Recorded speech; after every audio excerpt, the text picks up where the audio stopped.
Here's a button called auto horn. When we're in the game of basketball and there's a substitute that comes over to the table and the coach wants to put him in, we usually put that substitute in after the first free throw. I simply hit this horn.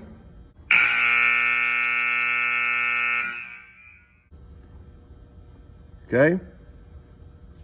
Now the auto horn is on. And I can hit this bottom button that says main horn sub. We get a loud buzzing sound, letting the whole crowd know that a substitute may enter.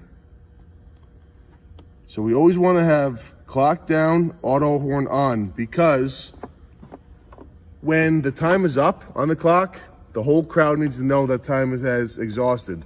Let's just pretend that there is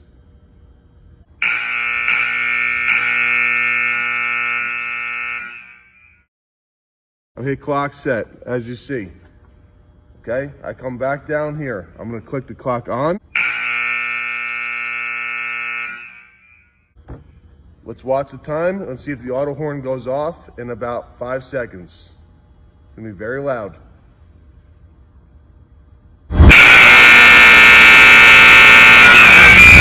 At that point, I click off. I go look at the scoreboard. It has now reset to 8 minutes.